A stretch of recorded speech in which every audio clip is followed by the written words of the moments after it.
રામભાઈ નો લઈ લ્યો રામભાઈ નો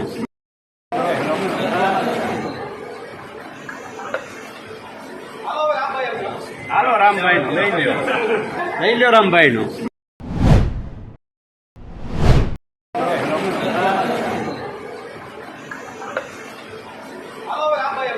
હાલો રામભાઈ નો લઈ લ્યો રામભાઈ નો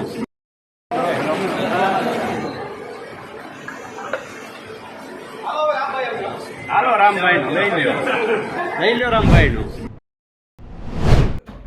નમસ્કાર મિત્રો, સોશિયલ મીડિયાના માધ્યમથી અને મીડિયાના માધ્યમથી એક રાજકોટના ભાજપના નેતાનો બફાટ સામે આવ્યો છે.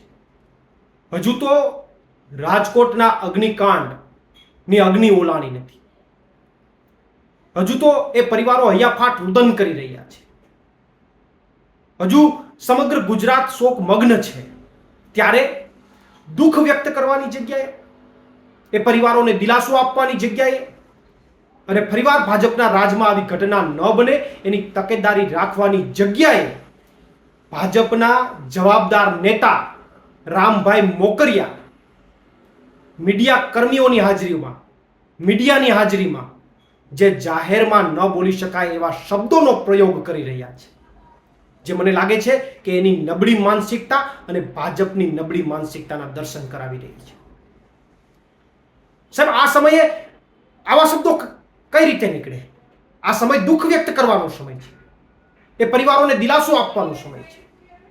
ત્યારે આવી ગુંડા મવાલી જેવી ભાષા એ મને લાગે છે એમને શોભા નથી દેતી. અને જ્યારે મીડિયા કર્મીઓની હાજરીમાં જ્યારે આવી ઘટના બની છે,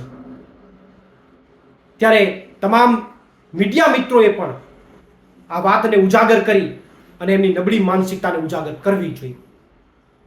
કારણ કે આવા સમયની અંદર શોક વ્યક્ત કરવાના સમયમાં ભાજપના નેતાઓ પ્રતિક્રિયા આપતા ભાજપના ધારાસભ્ય લેવલના નેતાઓ હાસ્ય ફેલાવે.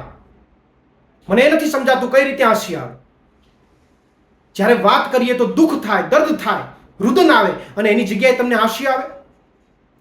જ્યારે પરિવારોને દિલાસો આપવાની વાત હોય, ફરીવાર ગુજરાતમાં આવી ઘટના ન બને એની તકેદારી રાખવાની વાત હોય, એ સમયે તમે ગુંડા મવાલી જેવી ભાષાઓ અને એવા શબ્દોનો પ્રયોગ કરો કે જેને જાહેરમાં પણ ન સાંભળી શકાય.